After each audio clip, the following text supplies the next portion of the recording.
Ouverture, Walt Disney Studios première. Opening of the Walt Disney Studios, take one.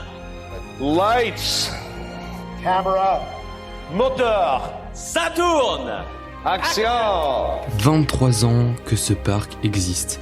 23 ans de critiques, d'évolution, sans jamais atteindre une réelle maturité. Un paradoxe à lui seul. Souvent considéré comme le plus mal aimé, il est pourtant celui sur qui reposent les plus grands espoirs.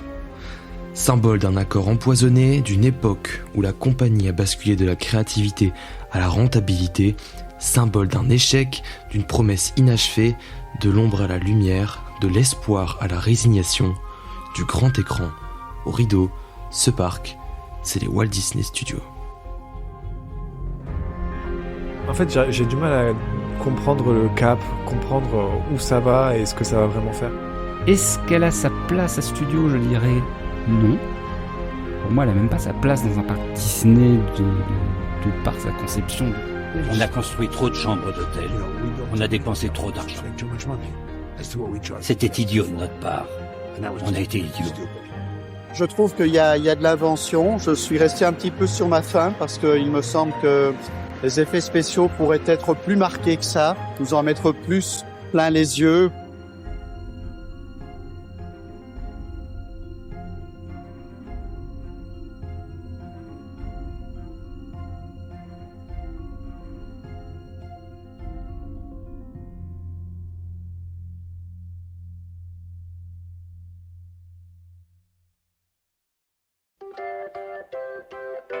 Son nom, Michael Eisner, le big boss de la Walt Disney Company. Euro Disneyland est l'aboutissement de sa réussite. Il semble bien loin le temps tout proche pourtant où Michael Eisner réussissait à convaincre 2 premiers ministres de la France de s'associer à son projet. Laurent Fabius en 85, Jacques Chirac en 87. Eisner obtiendra des 2 que la France mise 4 fois plus d'argent dans l'industrie du rêve que la Walt Disney Company elle-même. Pour Mickey, la France allait se montrer généreuse. Nous sommes le 12 avril 1992, le parc Disneyland vient d'ouvrir ses portes à Marne-la-Vallée après plusieurs années de travaux et de négociations avec l'État français. Euro Disney ouvre ses portes devant des centaines de visiteurs émerveillés qui ont déjà oublié l'interminable attente face à laquelle ils ont dû faire face ce matin-là avant d'arriver au parking. Malgré les sourires et la foule se pressant sous le Disneyland Hotel, les estimations se sont déjà trompées. Dès la première année, les visiteurs dépassaient à peine les 35 000 alors que 60 000 étaient attendus. Au total, ce sont 10 millions de personnes qui foulèrent les pavés du parc contre 9,8 millions pour sa première année complète en 1993, malgré l'ajout de 2 attractions, les pirouettes du Vieux Moulin et Indiana Jones et le Temple du Péril. On a fait une erreur en pensant qu'on pouvait facturer à un visiteur en France la même somme qu'à un visiteur en Floride. C'était idiot de notre part. On a été idiots. On a construit trop de chambres d'hôtel. On a dépensé trop d'argent. Mais ce n'est pas le seul souci d'Euro Disney à ce moment-là.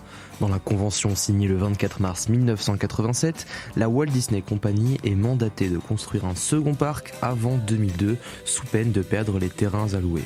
Un projet se met alors en route avant même l'ouverture du parc Disneyland, avant même de savoir s'ils auront le budget nécessaire pour le construire, un exemple de suffisance. Mais comme dit, rien n'alla dans ce sens et dès 1994, tout doit être revu. Dans un premier temps pour essayer d'investir continuellement dans le parc Disneyland, qui doit attirer plus de monde pour se sauver. La direction met alors sur les rails une restructuration, Euro Disney devient Disneyland Paris et le parc s'adapte aux Français et n'essaie plus de faire l'inverse. Les dernières attractions d'Euro Disney sont un peu plus françaises. Vin, bière et champagne ont fait leur apparition, une véritable petite révolution chez Mickey. À table, oui, pour des bons Français, c'est classique. Sans vin, on serait un petit peu malheureux, non? Pas vous? Non? Mon épouse est venue avec ma fille déjà à Disney et elle m'a dit on peut pas en boire de vin au restaurant. Alors je dis jamais je viendrai au restaurant, on va boire de vin. Et on a appris par la radio qu'on pouvait maintenant consommer de l'alcool, alors je suis venu aujourd'hui, voilà.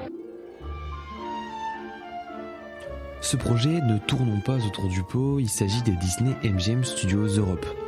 Une adaptation du parc déjà existant en Floride, une version nettement plus aboutie et améliorée que celle qui a vu le jour au final.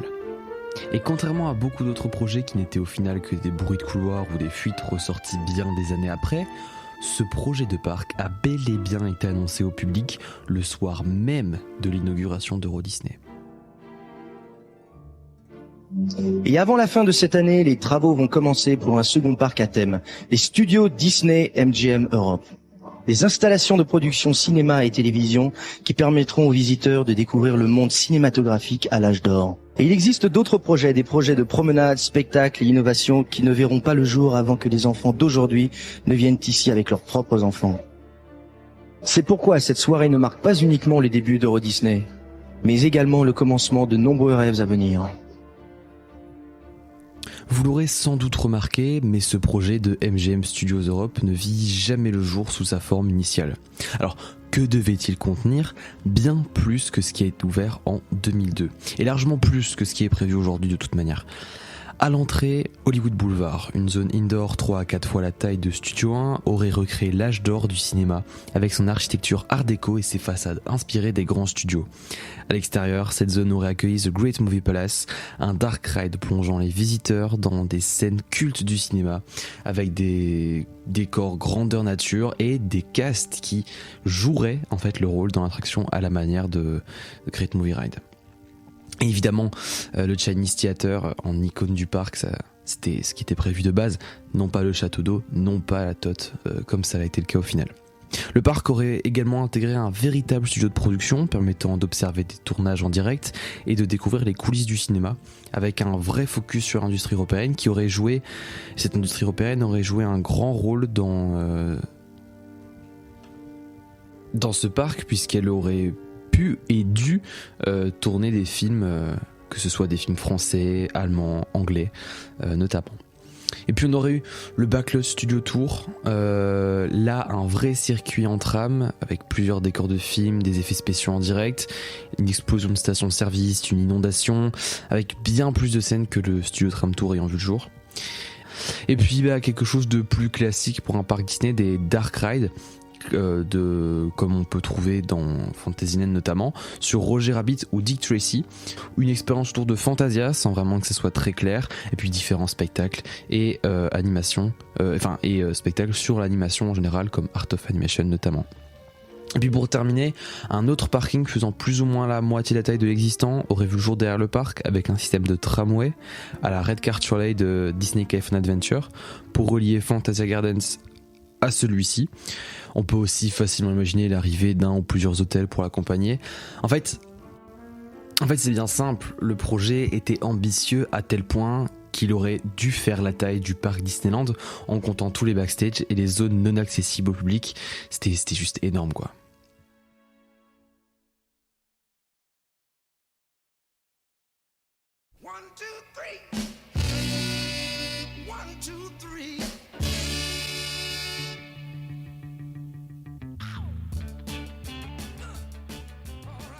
C'est demain que Walt Disney ouvrira un nouveau parc de loisirs, cette fois-ci consacré au cinéma, un décor hollywoodien, pour pénétrer les coulisses des studios, un spectacle et des attractions comme si on y était. Du feu, de l'eau, rien que du spectaculaire dans le nouveau parc Disney.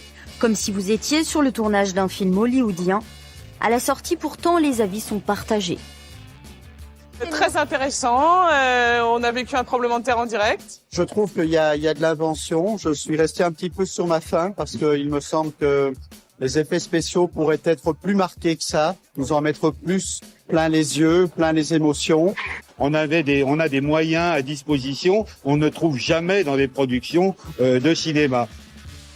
10 ans après l'arrivée de Mickey en France, ce deuxième parc vise un public de jeunes adultes. Chez Mickey, qui compte désormais autant de chambres d'hôtel que la ville de Cannes, chaque touriste dépense 43 € par jour.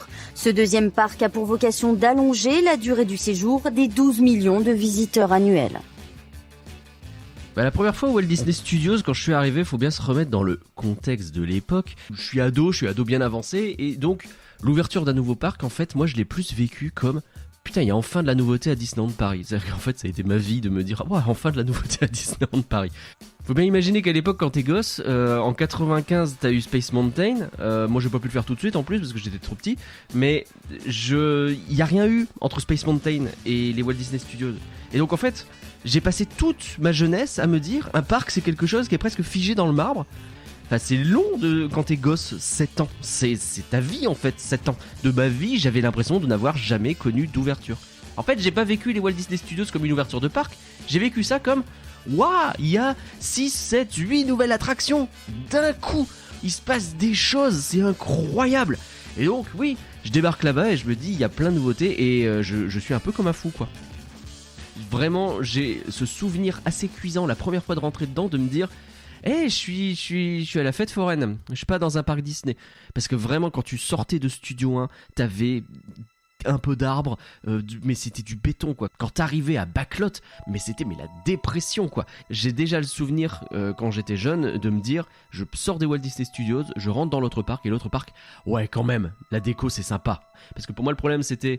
Bon, comme on monte les décors de cinéma, c'est normal que ce soit nul, alors que juste la réponse, c'était de se dire que c'était nul, quoi. Alors j'étais assez jeune, je devais avoir un petit peu plus de 10 ans. On commençait à m'en parler, c'est mes parents surtout qui me disaient « Ah t'as vu, ils ont fait un parc sur le cinéma et tout, faudrait qu'on y aille un jour, machin. » Moi j'ai un souvenir très clair d'une chose, c'était un parc qui était...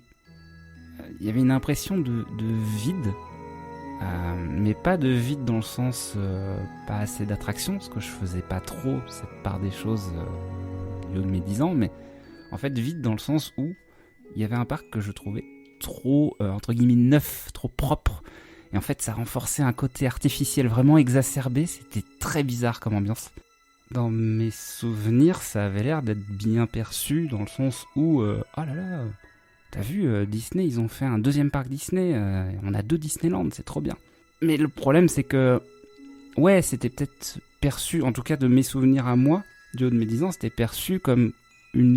entre guillemets une super nouveauté, mais après on n'avait ni le recul ni le marché actuel des parcs, voilà, et puis encore j'avais que 10 ans, donc les souvenirs ils sont peut-être un peu faussés aussi par ça, quoi. Alors mon premier souvenir au parc Walt Disney Studios, c'est vraiment l'impression de vide qu'on avait à la sortie de Studio 1. Je trouve que l'entrée du parc Walt Disney Studios, elle arrivait à tenir la route à peu près, c'est pas parfait, on n'est pas assez coupé de l'extérieur, mais pourquoi pas. Mais vraiment, c'est à la sortie de Studio 1 où là tu te prenais une claque dans la tronche de ah ben il y a plus rien, c'est vide. Et là, ce qui était vraiment choquant, je trouve, c'est que à la sortie de Studio 1, t'avais une impression de regarder l'extérieur du parc en fait. Alors c'était pas tout à fait le cas parce qu'en réalité il y avait tram tour, etc. Mais en fait, c'était si vide que t'avais l'impression que c'était genre le bois qui est à côté du parc et t'es à la frontière du parc à peine sorti de Studio 1, quoi. Et ça, c'était vraiment quelque chose de terrifiant.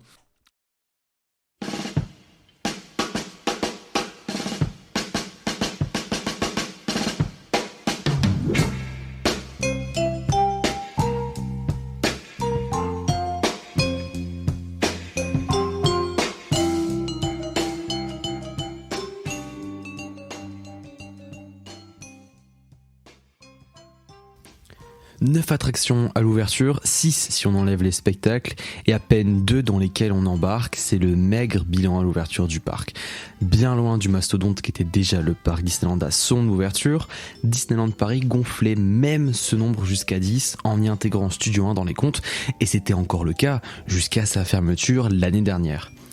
Studio 1 était avec Frontlot parmi les endroits les plus appréciés du parc, car sans doute l'un des plus thématisés. Pas forcément le mieux, le plus. Son côté cheap pouvait plaire ou non, toujours était-il qu'en tant que passage obligatoire, il était devenu indissociable des Walt Disney Studios. Studio 1, surtout au début, il y avait quand même un effet un peu waouh, ça fourmillait de décors, etc. Alors ok, beaucoup étaient en carton-pâte, beaucoup étaient un peu décevants, notamment sur la partie droite, dans le sens de l'entrée dans le parc. Il était aussi très utile, on connaît la météo parisienne, tantôt froide, pluvieuse, au contraire très chaude, comme cet été de 2003 où une canicule s'abattait sur l'Europe. C'est l'un des reproches que l'on peut faire aussi au parc, son absence de prévision pour la météo. Inadapté quand il fait chaud, inadapté quand il fait froid, contrairement encore une fois à son grand frère, le parc Disneyland, qui avait tout compris à ce niveau-là.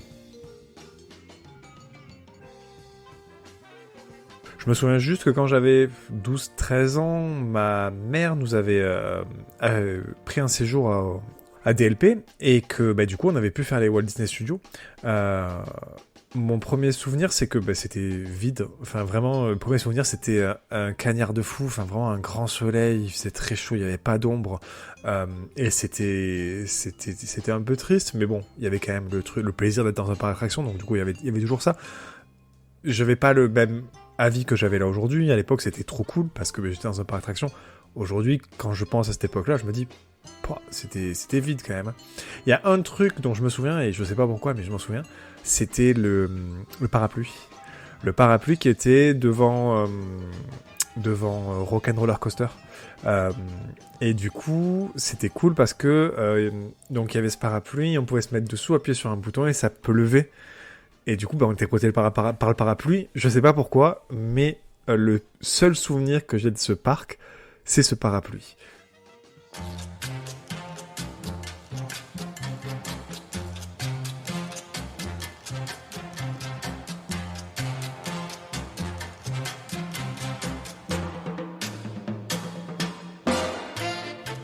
Par contre, en vrai, ce qui pouvait être quand même appréciable, c'est que les attractions se trouvaient presque toutes en intérieur. Mis à part les tapis volants et motor-action, tout était climatisé l'été et chauffé l'hiver.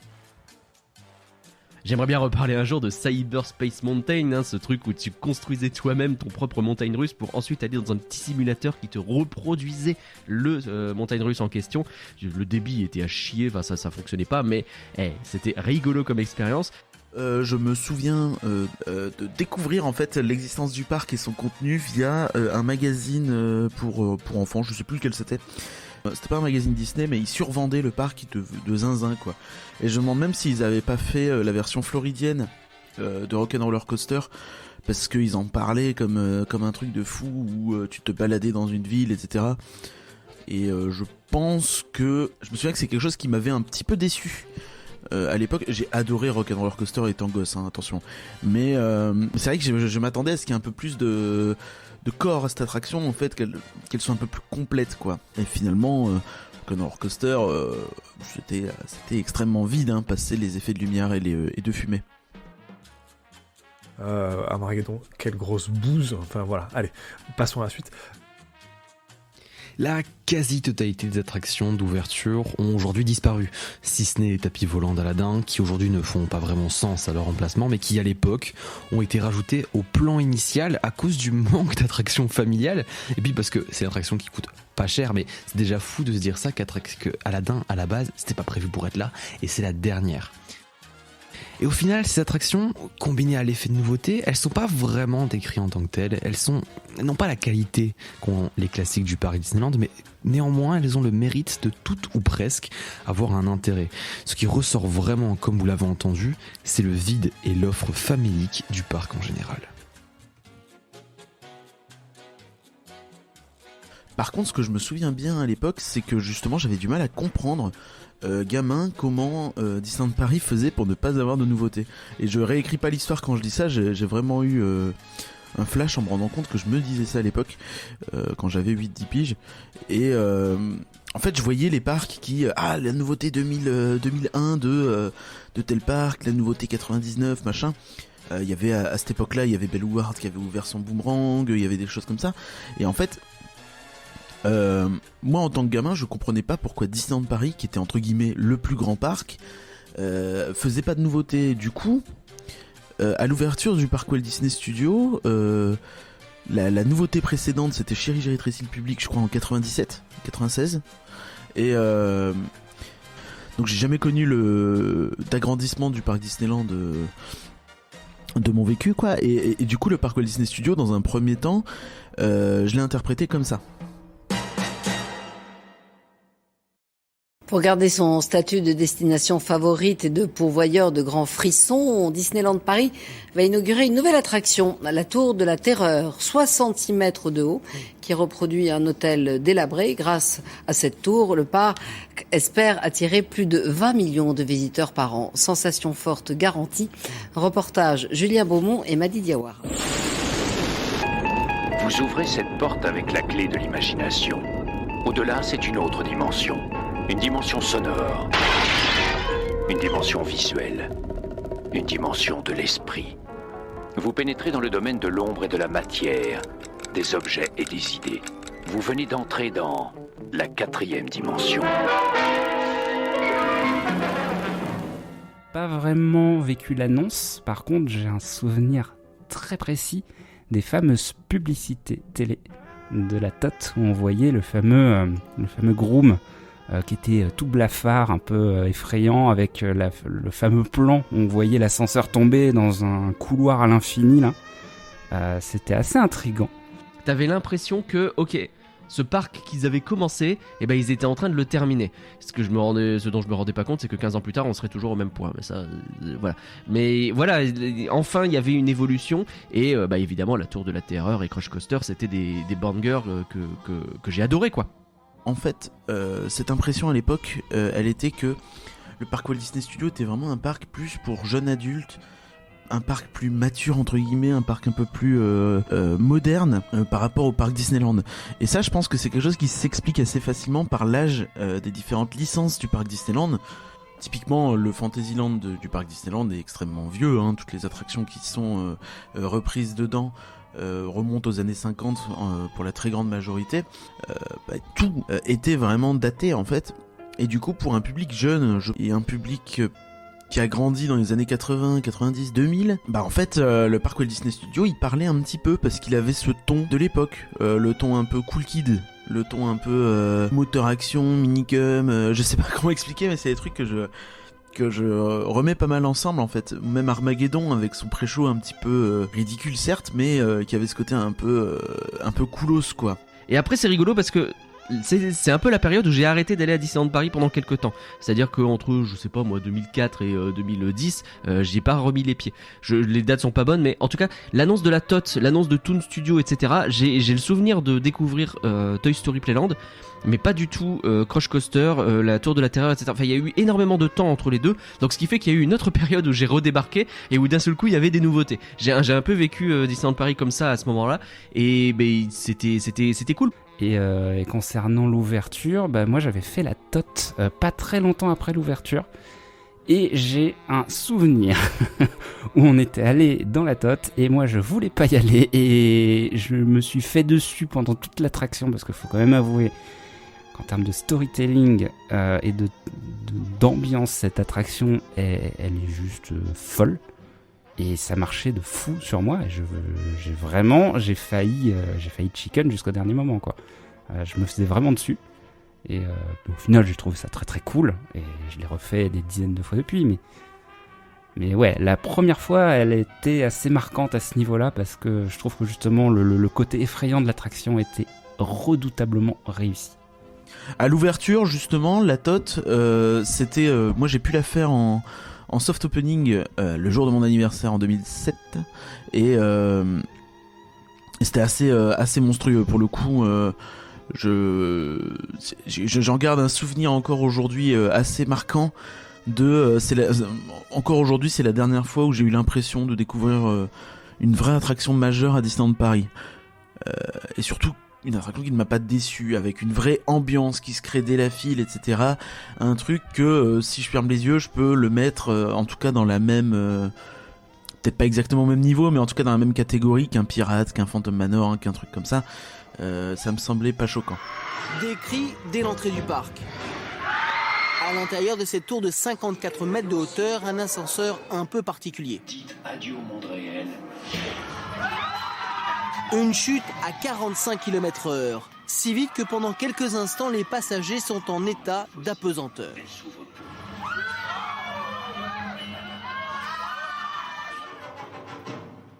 C'est assez innovant quand même, hein. Ah oui, on a quand même une bonne chute dans le vide. Enfin, on a l'impression de tomber d'une grande tour et c'est assez impressionnant quand même.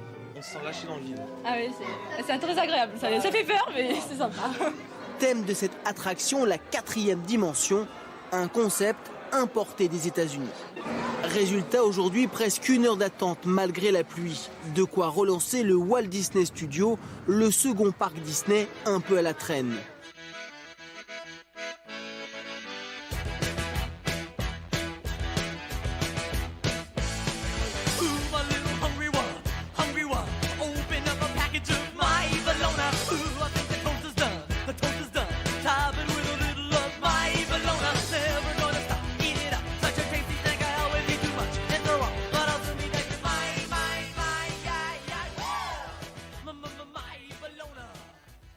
C'est donc en soft opening fin 2007 que la Tour de la Terreur vient conclure la première phase de cette tentative de rattraper les problèmes des Walt Disney Studios à l'ouverture, à savoir le manque de thématisation, d'attractions familiales et surtout le manque d'un véritable symbole du parc qui ferait déplacer les foules, comme le fait le château de la Belle au Bois dormant au parc Disneyland. Toon Studio en 2007, c'est 2 nouvelles attractions, une première extension du parc vers le bâtiment d'entrepôt de costumes Imagination, le tout basé sur les licences les plus célèbres de chez Disney, du Pixar, paradoxalement. Du Cars fraîchement sorti au cinéma, dont le score n'est pas retentissant au box-office, mais qui fait vendre jouets et goodies par palette, et du Nemo qui, lui, est un énorme succès critique et économique au cinéma. Crush Coaster est le gros ajout du parc avant la TOT à ce moment-là. C'est un spinning coaster dans un courant est australien, simulé par une grosse boîte noire avec une partie dark ride et une station plutôt bien thématisée. C'est comme ça qu'enfin, on se dit que ce parc à la traîne semble reparti sur de bons rails. Nous étions à 12 500 000 entrées et puis ensuite 12 800 000. Nous sommes à 14 500 000 entrées en 2007. Vous voyez que la progression est tout à fait significative.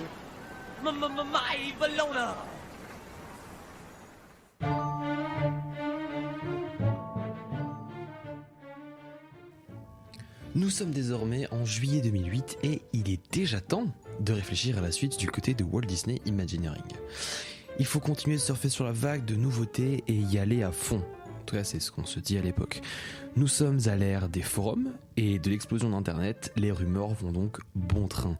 Alors, du Soarin' entre Disney Channel et Cinémagique, une refonte de Studio Tram Tour, l'écho de la création d'un hub à la place de l'entrée de l'attraction se fait plutôt importante, certains évoquant même un placemaking similaire à Disney's California Adventure. Toy Story Mania, c'est l'Arlésienne aussi, on en reparle toutes les semaines, tellement cette rumeur est revenue pendant des années et des années encore. Beaucoup de sons de cloche se font entendre un peu partout donc, mais au final, le seul qui s'avérera être juste, c'est celui-ci. Je suis Buzz l'éclair, ranger de l'espace, protection universelle. Mon vaisseau s'est écrasé ici par erreur. Alors Toy Story, on en a déjà largement parlé il y a quelques épisodes, mais je vous invite à aller l'écouter si ce n'est pas déjà fait. En gros, on va faire court cette fois-ci. Au départ, il est simplement fait mention d'attractions foraines à la Aladdin. Bon, c'est pas flatteur pour Aladdin, mais il faut appeler un chat un chat. Un half-pipe, un parachute drop et un flat ride. Pas de quoi faire décoller l'enthousiasme, d'autant que la thématique n'est pas encore officiellement connue. Les échos parlent des indestructibles et des petits soldats verts de Toy Story, mais rien de concret. C'est seulement en décembre 2008, presque un an après l'apparition de cette rumeur, que le Toy Story Playland est annoncé, et en août 2010 qu'il ouvre ses portes. Cris de joie, ivresse de la vitesse et regards inquiets, ces visiteurs sont des privilégiés. Ils sont les premiers à tester cette attraction à quelques jours de l'ouverture officielle. À l'arrivée, l'essai semble concluant. Ça décoiffe un peu. Pour les concepteurs de ces 3 nouvelles attractions, c'est la fin d'un chantier titanesque. 2000 personnes mobilisées, 142 corps de métier, artisans, ingénieurs et même un orchestre de Prague pour la musique d'ambiance. Il a fallu 2 ans pour faire sortir de terre cet univers. L'intention, c'était de recréer une ambiance d'enfant, de retourner dans l'enfance par rapport à ce qui a été créé dans les 3 films de Toy Story. Avions, ballons, soldats, guirlandes, tout est surdimensionné dans ce monde de géants. Chaque élément de décor est unique. Cette figurine a été fabriquée aux États-Unis puis a fait le voyage en bateau. Une dizaine de pays au total ont contribué à ce chantier dont on a soigné les moindres détails. Testées et déjà approuvées, ces attractions vont être reproduites à Hong Kong. Un autre chantier va commencer là-bas, date de livraison prévue fin 2011. Pour moi, la direction prise à l'époque était pas bonne en fait, parce que elle a été, et finalement c'est un peu l'histoire du parc Walt Disney Studios, c'est que il y a un problème, vite une solution. Pour beaucoup d'entre nous, c'était la première fois qu'on vivait réellement une ouverture de land dans un parc. Donc forcément qu'on accueillait ça de manière incroyable, quoi. C'était waouh, putain, les Toy Story Playland, en plus on est réduit à la taille d'un jouet, enfin, c'est incroyable ce truc. En vrai, aujourd'hui avec le recul, on se dit bon, c'est mignonnet, mais ok, faut se calmer. Mais à l'époque, c'était fou. Pour moi, c'était fou. J'avais un grand souvenir de ça. Il n'y a pas de réflexion sur le parc. C'est il n'y a pas assez d'attractions, il n'y a pas assez de flat ride, il n'y a pas assez de décors. Vite, on met des décors. Vite, on met un Toon Studio avec une densité d'attractions énorme. Il n'y a pas de coaster familial. Vite, on en met un. Il y a qu'un flat ride. Vite, on met 4 roues. Et par la suite, même chose avec le Playland. Il n'y a pas de flat ride. Ok, on en met 3. Et en fait, je trouve que c'est quelqu'un qui fonce dans le mur à répétition. Et qui à chaque fois qu'il se relève, il se dit ah oui c'est vrai j'aurais dû faire ça, et qui refonce et qui du coup il se reprend un mur. Et j'ai vraiment l'impression que c'est ça depuis le début et que ça ne s'arrêtera jamais en fait. Le succès auprès du public commence à se ressentir à l'approche des 20 ans du resort, mais auprès des fans et suiveurs de parc, Toy Story Playland convainc peu. Le land est petit, ne comporte rien d'autre que 3 flat rides et est maintenu sous oxygène par la rumeur d'un Toy Story Mania derrière RC Racer, qui à l'époque était même validé à demi-mot par Philippe Gass, PDG à ce moment-là. C'est évidemment quand tout semble plus ou moins rouler que les sorties de route sont les plus douloureuses, et celle-ci l'est tout particulièrement.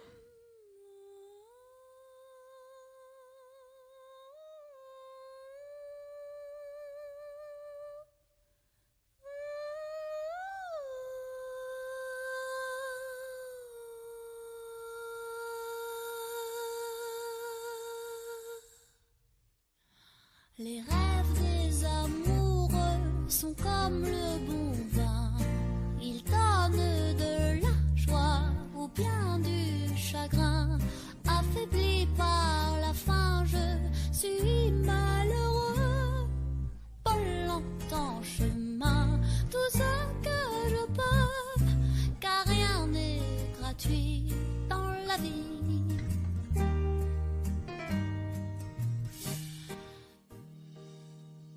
Honnêtement, on le savait depuis 2008 qu'une attraction Ratatouille était en développement pour les Walt Disney Studios.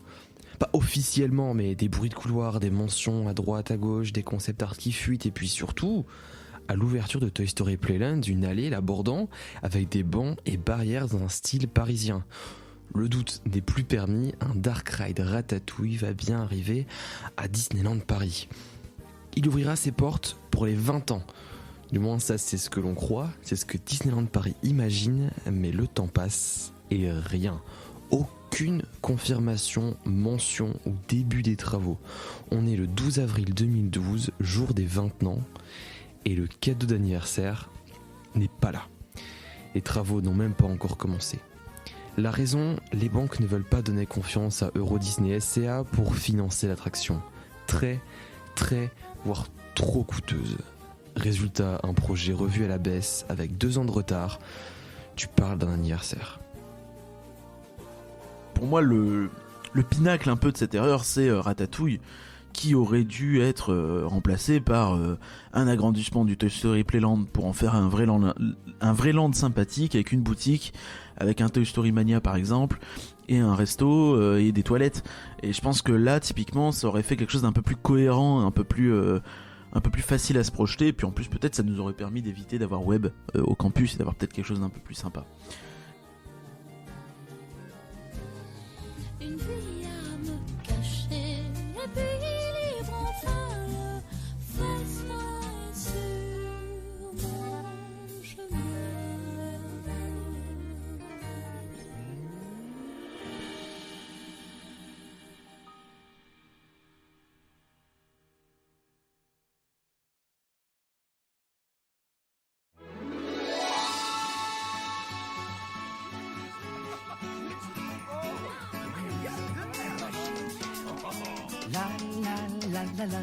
Année magique, année magique, année magique, année magique.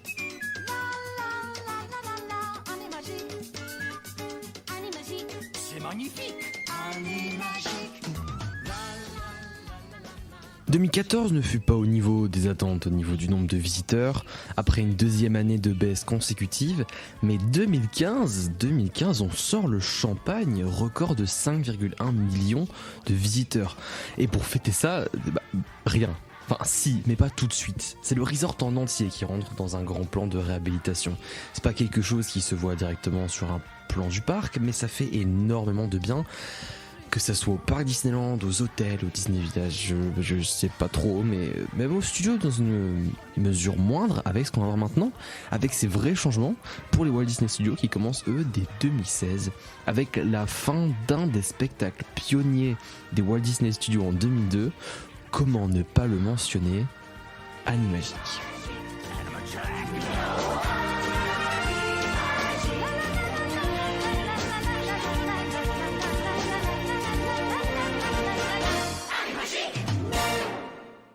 Mais le pire, c'est que c'est même pas tout. Cinémagique ferme dans la foulée en 2017 et ne sera remplacé qu'un an après par un spectacle Marvel lors de la saison des super-héros. Alors même si je préfère Animagique, je suis bien au courant que c'est une populaire opinion de ouf, je rêverais franchement de voir Cinémagique revenir dans une version mise à jour avec ce qu'ils ont fait à Studio Theater. Je signe des 2 mains, des 2 pieds, des 2 jambes, des 2 bras, tout ce que vous voulez pour un retour de Cinémagique. Mais là où je veux en venir, c'est à Mickey le magicien, évidemment, remplaçant d'Animagique, considéré par beaucoup, à juste titre je pense, comme le meilleur show de l'histoire de Disneyland Paris. Et à titre personnel, ce show je le considère comme le début du renouveau pour le parc, le début d'une nouvelle ère pour les Walt Disney Studios. Today, the Walt Disney Company is announcing that we are investing an incremental €2 billion to expand Disneyland Resorts Paris. This is the largest investment that we're making in Disneyland Resorts Paris since it opened in 1992. And we're going to use this investment to build out 3 large lands at Disneyland, one for Frozen, one for Star Wars, and one for Marvel.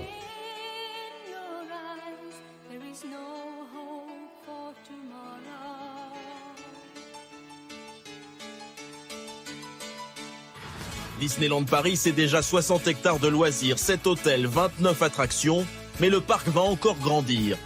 20% de surface en plus, avec 3 nouveaux univers, Marvel, Star Wars et la Reine des Neiges. Les travaux ne commenceront que dans 3 ans, mais ils devraient profondément transformer le parc français. Un lac artificiel devrait relier ces 3 espaces. Il sera également le théâtre de nouveaux spectacles. Bob Iger, le patron de Disney, décrit cet investissement comme l'un des plus ambitieux de toute l'histoire de Disneyland Paris. Rien que d'y penser, le podcast IGN France qui vous fait rêver, et aujourd'hui c'est Walt Disney, la Walt Disney Company qui nous fait un peu rêver. L'événement du moment, ce sont les 2 milliards d'euros d'investissement et la transformation massive de notre resort et surtout du parc Walt Disney Studios. C'est une nouvelle fantastique pour Disneyland Paris. Cet investissement de 2 milliards d'euros nous permettra d'avoir des lands de Marvel, de Frozen, de Star Wars. C'est un investissement le plus important depuis la création du parc il y a 25 ans. C'est un moment historique pour Disneyland Paris.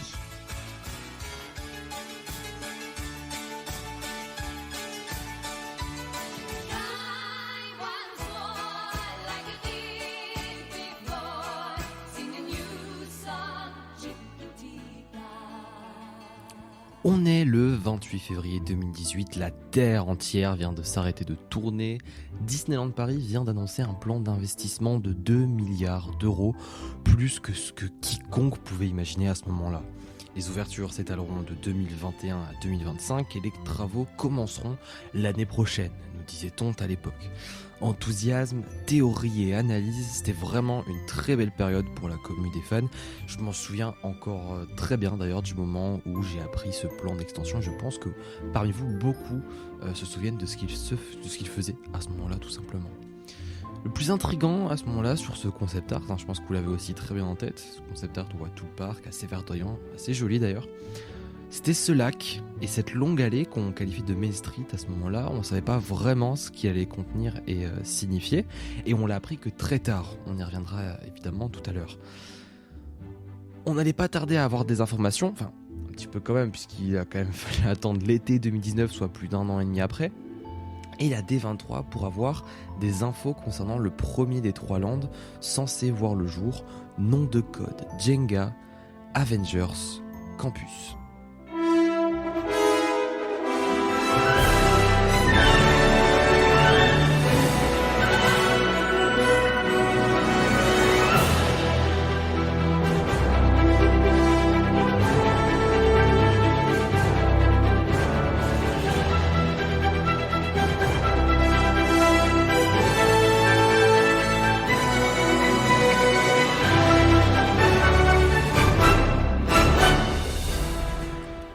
Ouvert pendant l'été 2023 avec un an de retard, on y reviendra, Avengers Campus vient remplacer Backlot, qui n'a jamais été au standard d'un parc Disney.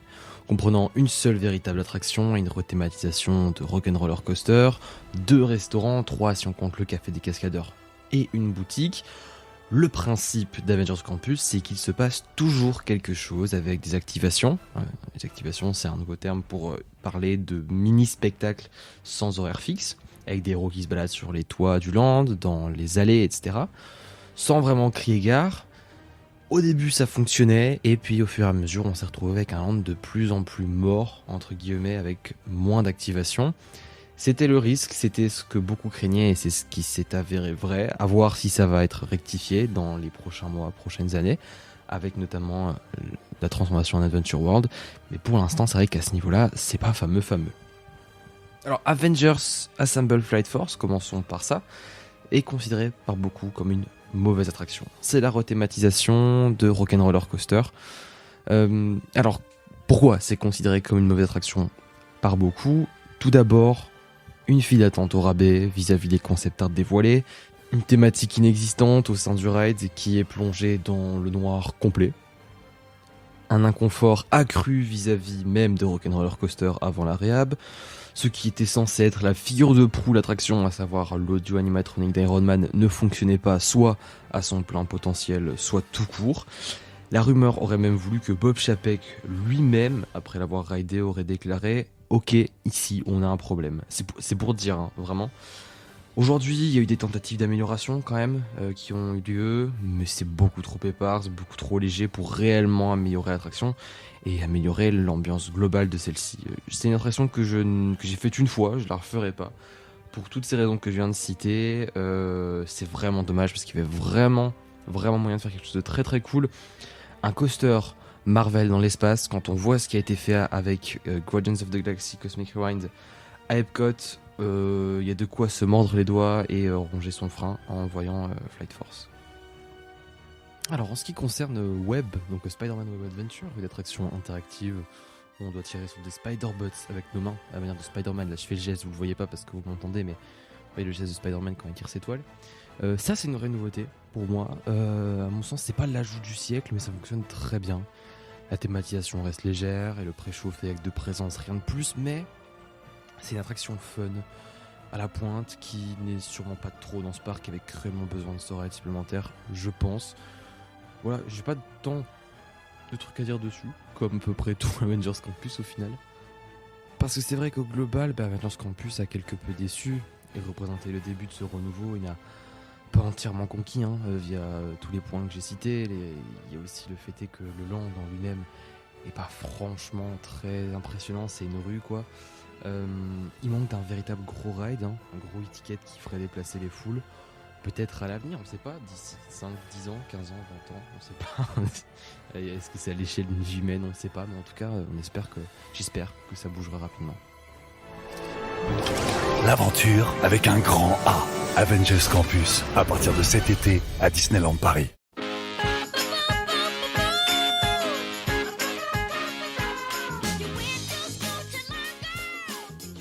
J'en parlais il y a quelques instants, ce land a été repoussé d'1 an et pour une fois, on peut le dire, ça n'est pas à cause d'une lenteur à faire pâlir les limaces les plus apathiques de France et de Navarre.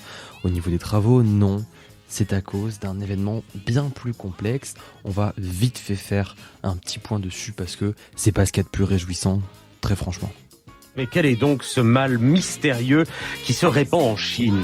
Un coronavirus proche du SRAS. C'est du jamais vu. Des millions d'habitants placés en quarantaine. Vous êtes inquiet, vous, personnellement ? Non, je suis absolument pas inquiet. Aujourd'hui, l'Organisation mondiale de la santé a utilisé pour la première fois le mot de pandémie.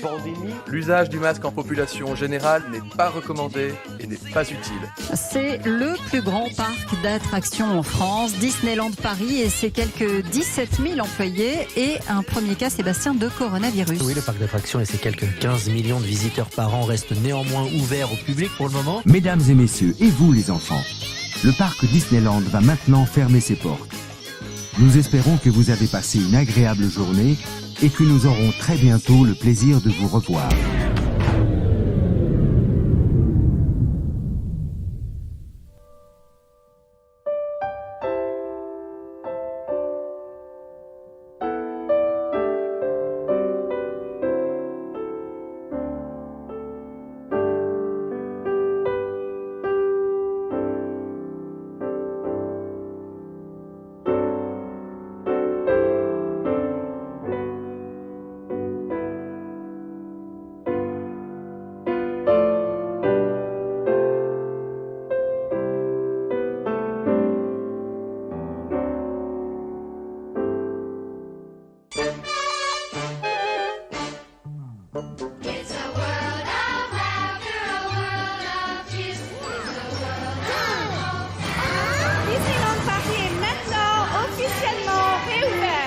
10 heures.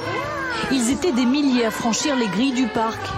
Téléphone à la main pour immortaliser ce premier jour de réouverture. Je me suis dit que c'était l'occasion de marquer le coup de la réouverture et les enfants avaient envie de venir depuis pas mal de temps, donc on était contents d'être là. Avec des mesures d'hygiène renforcées, tous les visiteurs doivent réserver leur place à l'avance et seulement en ligne. À l'intérieur du parc, 35 km de marquage au sol et 2000 distributeurs de gel hydroalcoolique. Et la rencontre avec les personnages de Disney se fait à distance. Mais qu'importe, après 4 mois de fermeture due au coronavirus, le plaisir est non dissimulé.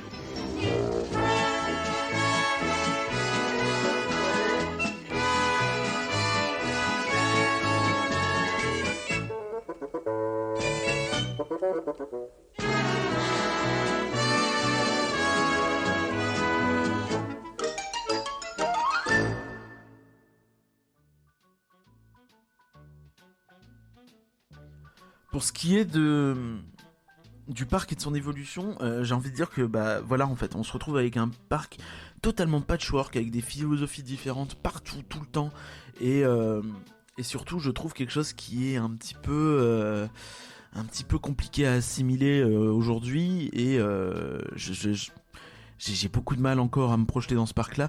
Je suis un peu déçu, en fait, finalement, je me rends compte, parce qu'à chaque fois que je repense au passé de ce parc, je me rends compte des souvenirs que j'ai de certaines attractions, de certaines ambiances, et que je pense qu'il aurait peut-être fallu avoir un move assez radical pour trouver un thème à ce parc, en fait, plutôt que de choisir de faire un thème générique. Je pense que donner un thème un peu plus marqué à ce parc-là et te forcer du coup à faire vraiment une entrée beaucoup plus travaillée, quoi. On est en 2022, on se remet à peine du Covid et Disneyland Paris poursuit sa transformation et continue de construire.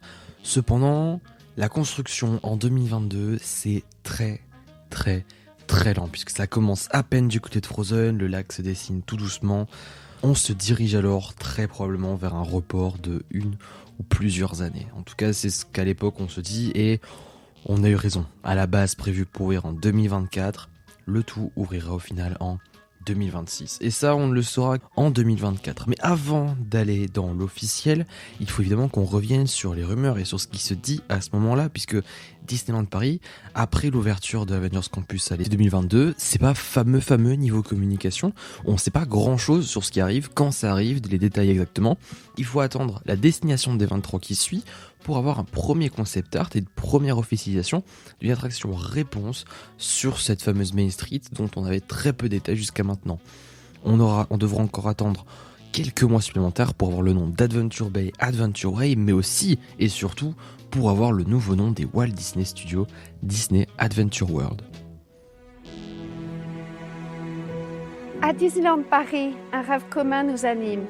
Celui de vous faire vivre des émotions uniques en donnant vie à nos histoires avec des expériences exceptionnelles, hors du commun, à couper le souffle.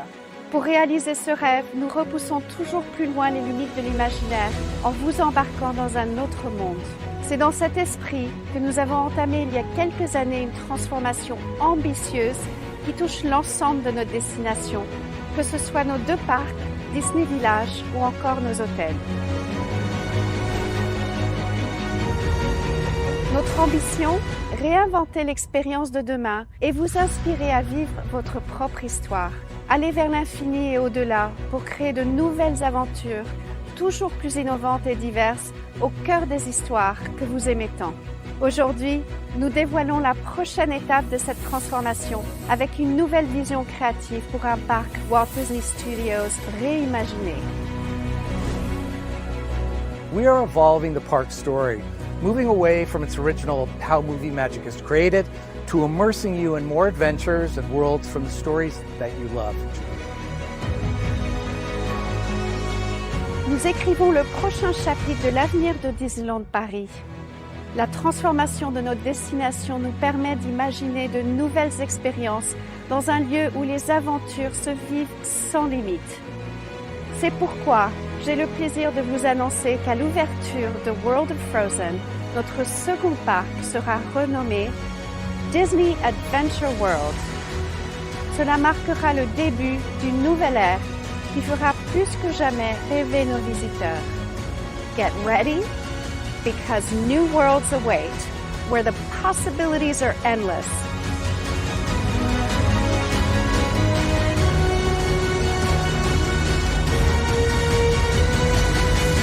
Adventure has a new name.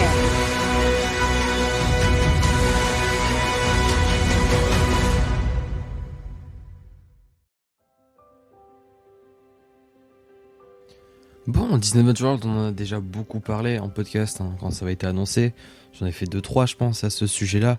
Mais c'est quelque chose d'important parce que c'est un parc Disney qui change de nom. C'est déjà arrivé une fois avec MGM Studio qui est devenu Disney Hollywood Studio. Mais c'était un changement de nom forcé, c'était un changement de nom parce qu'ils n'avaient plus les droits. Là, c'est la première fois dans l'histoire des parcs Disney qu'un parc change de thème, change d'identité au cours de sa vie. Alors ça arrivera peut-être un jour à d'autres parcs, on sait pas, hein. On peut que faire des suppositions là-dessus, mais c'est quelque chose qui n'est jamais arrivé dans l'histoire des parcs Disney, et je suis assez curieux de voir comment ils vont vendre ça. Est-ce qu'ils vont faire une seconde réouverture quand ça sera le cas? Je suppose que ce sera au début de l'année 2026, hein. Tout porte à croire que ça sera premier trimestre, deuxième trimestre max. Si c'est plus loin, c'est inquiétant.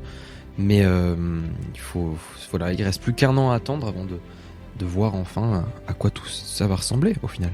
Donc je vais juste te dire wait and see, parce que j'ai pas spécialement confiance en fait. J'ai pas spécialement confiance. Ouvrir des mini-lands avec juste une attraction, un restaurant. Moi, je suis pas spécialement convaincu que ce soit la chose à faire, mais bon, après, je suis pas dirigeant, quoi. Peut-être qu'ils ont des idées, hein. J'ai plutôt confiance dans ce qui arrive. Alors, pas en termes d'offres de ride pur.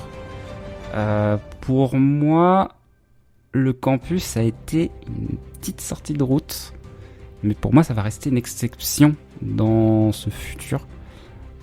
J'ai relativement confiance dans l'extension qui va arriver, notamment en termes de placemaking. Moi c'est bête, mais je garde aussi en souvenir les saisons comme la saison de la Force, les saisons Marvel. C'était des trucs qui étaient cool à faire là-bas, quoi. Aujourd'hui tout ça, ça n'existe plus.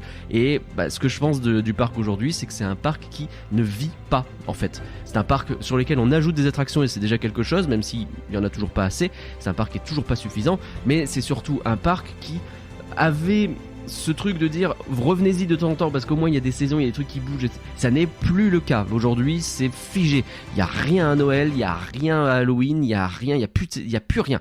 Alors en réalité World Premiere, j'ai été plutôt rassuré par ce que j'ai vu. Je suis toujours pas convaincu de l'idée de faire rentrer dans un bâtiment pour t'en faire ressortir à l'entrée, mais je trouve que ça peut être plutôt chouette. World Premiere Plaza par contre c'est un autre bail, je trouve que ça va pas du tout. Et je trouve que il aurait fallu en fait trouver un thème plus fort, un thème plus clair, et surtout un thème moins nébuleux, quoi, parce que là c'est vraiment c'est le quartier des théâtres, mais quel théâtre, quel univers, quelle époque, quel machin. Il n'y a pas de réponse à tout ça parce qu'ils veulent juste garder l'existant en fait, je pense, hein. Je vais pas reparler du Roi Lion qui a remplacé Star Wars parce que vraiment moi l'annonce du plan d'extension avec Star Wars en ligne de mire, c'était il y a un super plan qui se conclut sur un truc incroyable et on m'a retiré le truc incroyable. Donc je dis pas que le Roi Lion ça va être nul, mais par définition ça sera moins bien pour moi. Je me suis hypé sur un truc, on va me donner autre chose. Donc va falloir vraiment me proposer quelque chose d'absolument fantastique pour que j'oublie Star Wars, et je pense pas que ce soit des bûches qui suffiront pour ça.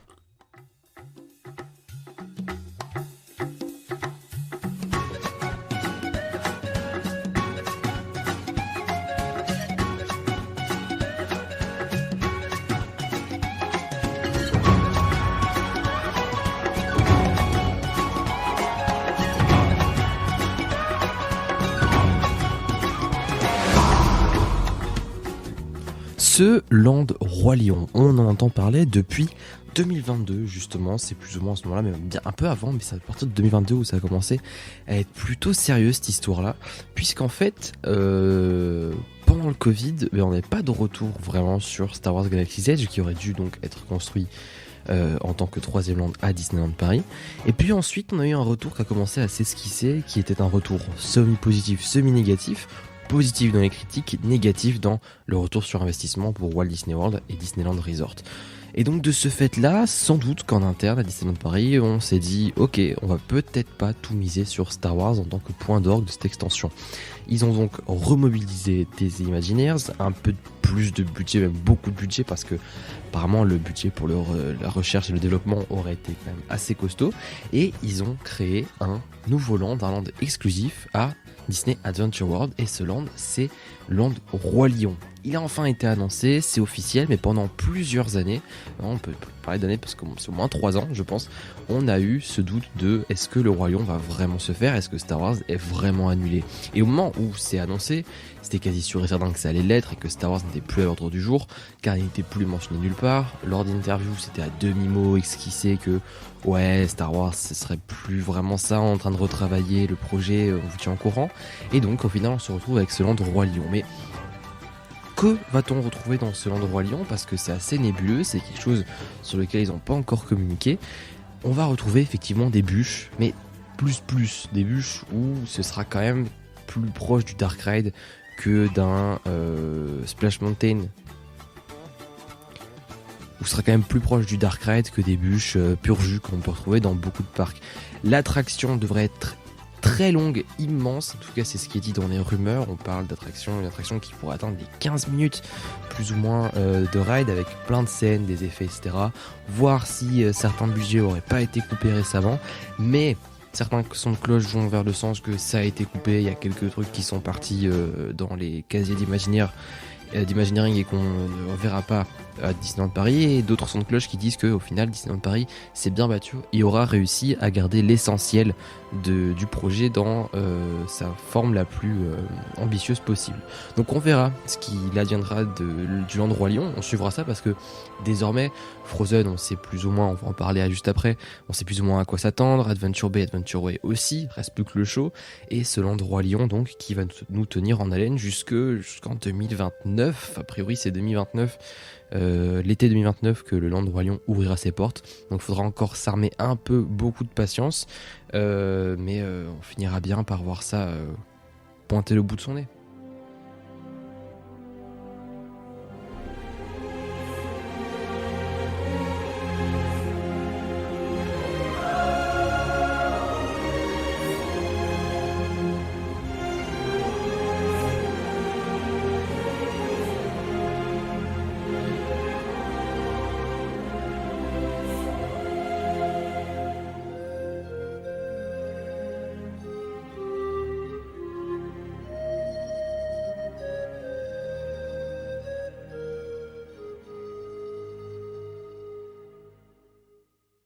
Moi j'ai un gros problème, c'est que j'ai l'impression qu'on retourne dans les mêmes travers que dans le parc Walt Disney Studios.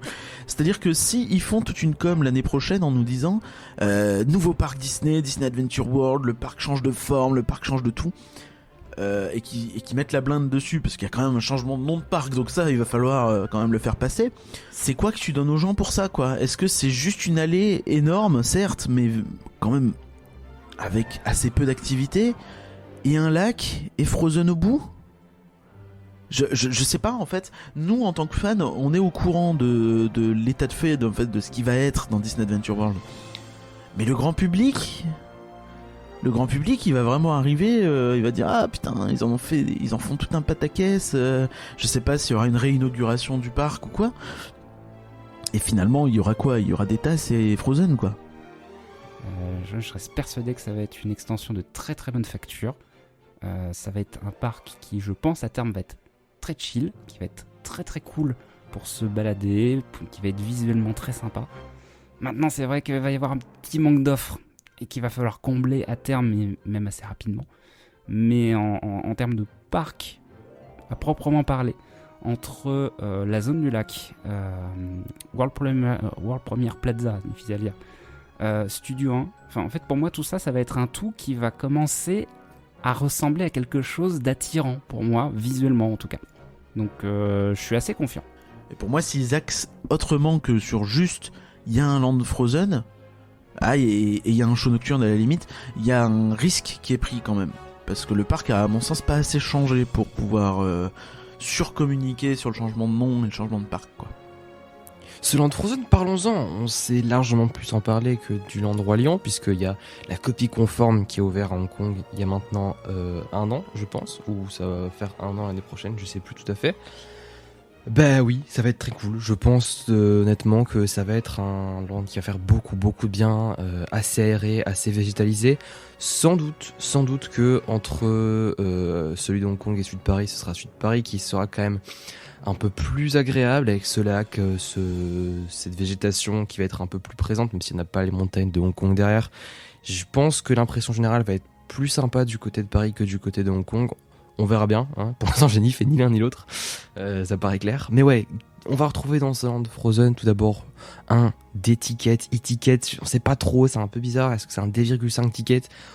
Disney le vend comme un e-ticket, mais je pense que c'est plus un D-ticket. D-ticket, c'est une attraction moins d'ampleur, qui coûte peut-être un peu moins cher aussi. Ce qui est sûr, c'est que ce serait une attraction bien meilleure que celle qui existe à Epcot. C'est la même attraction dans son squelette, mais avec des scènes qui sont beaucoup plus grandes, beaucoup plus larges, plus immersives, de vrais animatroniques avec des visages, pas des projections, un bâtiment qui a été conçu pour l'attraction, là où l'attraction a été conçue pour le bâtiment du côté d'Epcot, puisque c'est la rethématisation d'une ancienne attraction. Là, on va vraiment avoir un truc beaucoup plus poussé, beaucoup plus intéressant aussi, techniquement et narrativement, je pense. Le land en lui-même va être assez petit, et ça c'est ce qui est regrettable, je trouve, c'est que c'est juste une rue, techniquement c'est encore comme Avengers Campus. En termes de taille, on peut même comparer ça à une place de Rémy, un peu plus grande quand même je pense, avec surtout les alentours, mais dans l'idée c'est à peu près ça. On serait sur une thématisation complète à 300 degrés, pas du 360, mais vous voyez ce que je veux dire, c'est presque une thématisation complète. Par contre, ce qui va être thématisé va être très sympa, hein, je le redis, mais le restaurant, la boutique, on va aussi avoir un petit port du côté de cette rue d'Arendelle justement, une zone de rencontre dans le château d'Anna Elsa, où on simule en fait qu'on rentre dans le château même si c'est un bâtiment qui est à côté. La reconstruction du château, la montagne, etc. Ça va vraiment donner un nouveau souffle au parc. Et puis cet effet waouh quand on va rentrer, quand on va quitter World Premiere, donc Studio 1, et qu'on va arriver, qu'on sera face à ce château, face à cette montagne. Pour l'instant, on voit pas parce qu'elle est palissade, mais le jour où le château sera monté sur justement cette fameuse montagne du nord d'Arendelle, là on va vraiment avoir un sentiment de waouh, ok, c'est plus du tout le même parc, à mon avis, à mon sens. Un regret que j'ai aussi après coup, c'est qu'il y aura pas de Frozen 2 apparemment. En tout cas dans ce qu'on voit, il y a l'air d'avoir très peu de références à Frozen 2. Et je suis assez déçu parce que c'est selon moi un peu plus intéressant, que ça soit dans l'histoire, dans les visuels. La forêt mystérieuse comme ça, orange, je trouve ça vraiment très joli. Et ouais, ils auraient pu adapter le projet, parce que le projet est en développement depuis avant la sortie de Frozen 2. J'aurais bien aimé qu'ils ajoutent quelques touches. On verra dans la livraison finale, mais à Hong Kong, il y a très peu de présence du film, c'est quelques références par-ci par-là. Donc c'est un peu dommage, ouais.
Come with me,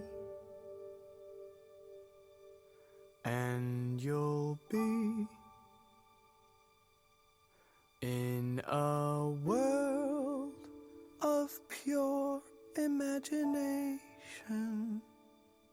Reach out, touch what was once Bon, mon attraction préférée, comme tout le monde, je pourrais dire la Tour de la Terreur, mais je vais essayer de réfléchir un petit peu, et en fait, je vais presque tricher. Je vais parler du Big Band de Noël, donc qui est pas vraiment une attraction, qui est plutôt un spectacle, en plus un spectacle saisonnier, mais parce que je trouve que ça répond bien à ce que je disais. Je veux dire, j'adore Mickey et le magicien, mais le Big Band de Noël, c'était un peu ce que j'aurais pu espérer du parc Walt Disney Studios. C'est-à-dire un parc un peu de gala, qui est capable de faire des jolies soirées, des trucs un peu chics. Ah ouais, Tour de la Terreur, bien sûr. Alors mon attraction préférée au parc Walt Disney Studios, j'ai beaucoup parlé de la Tote, mais j'ai pas envie de parler de la Tote là, j'ai envie de parler de Cinémagique. Voilà, tout simplement, parce que pour moi Cinémagique c'est justement en fait l'attraction qui est peut-être la seule à vraiment avoir répondu à la storyline de base du parc et à nous avoir montré ce qu'aurait pu être le parc si ils avaient fait ça sur plus de trucs. Je vais quand même dire Cinémagique et Animagique, même si Animagique c'est le show de mon enfance, Cinémagique c'est celui qui m'a le plus laissé sur le cul. Et c'était des trucs que je faisais à chaque fois, mais quand je dis à chaque fois, c'est je refaisais à chaque fois les deux, quoi. Come with me and you'll be in a world of... C'est une philosophie, un code éthique que Walt appliquait dans la construction de ses parcs. Vis-à-vis du public, sa conviction c'est qu'il ne fallait jamais être condescendant. Il faut toujours lui donner ce dont il a besoin. Les gens ont envie de participer. Ils ont envie de se sentir inclus. Les humains sont avant tout des êtres émotionnels. Il faut savoir provoquer des émotions. C'est ce qui fait marcher tout ça, les émotions.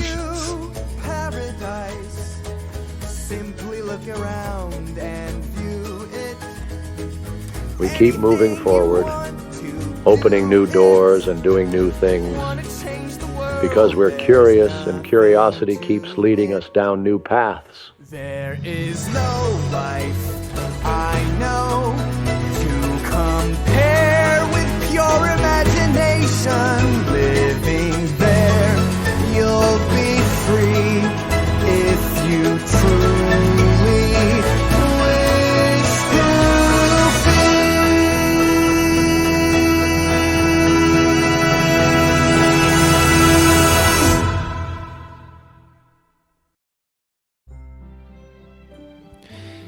Les Walt Disney Studios sont un parc passionnant par plein d'aspects, que ce soit de par son histoire, de par les projets qui lui ont succédé, de par tout ce qu'il y a raconté derrière chaque brique posée. C'est sans doute le parc qui a l'une des histoires les plus fascinantes et l'une des plus tristes aussi. C'est une histoire que j'ai beaucoup aimé vous raconter. C'était une sorte de remake du tout premier épisode de Capsule Trost qui fête ses 1 an avec cet épisode, en même temps que les Walt Disney Studios fêtaient leur anniversaire également. Merci d'être resté jusqu'à la fin. C'est des heures et des heures de montage et d'écriture pour ce podcast, donc j'espère que ça vous aura plu. Un immense merci aussi à toutes les personnes qui ont participé, qui ont donné de leur temps. La semaine prochaine, il y a un bonus vis-à-vis de cet épisode où vous aurez toutes les interviews complètes avec toutes les questions que j'ai posées à tous les intervenants. Donc voilà, c'est aussi une manière pour moi de les remercier et de vous remercier d'écouter, à chaque fois de plus en plus nombreux à écouter Capsule Trost. Je vous dis à très bientôt. Prenez soin de vous, à plus. And with that, we fade out from our Behind the Magic tour. We hope you share our admiration for the amazing craftspeople, writers, directors, and all who help us actors make dreams real. Un studio de cinéma, c'est tellement de choses. Un atelier d'artistes, une scène pour les comédiens, une machine à tremblement de terre, un nid de dragons et surtout, un endroit où l'on fait vivre des rêves pour les partager avec le monde entier. Even though our tour is over, keep your eyes open. You never know who you might run into here at the studios. Bonne fin de journée et restez attentifs. On ne sait jamais qui on peut rencontrer. Il cinema è bello. Ciao. Auf Wiedersehen und viel Spaß. Adios. Un beso a todos. À tard. Au revoir. Nous sommes heureux d'avoir pu partager avec vous notre amour du cinéma.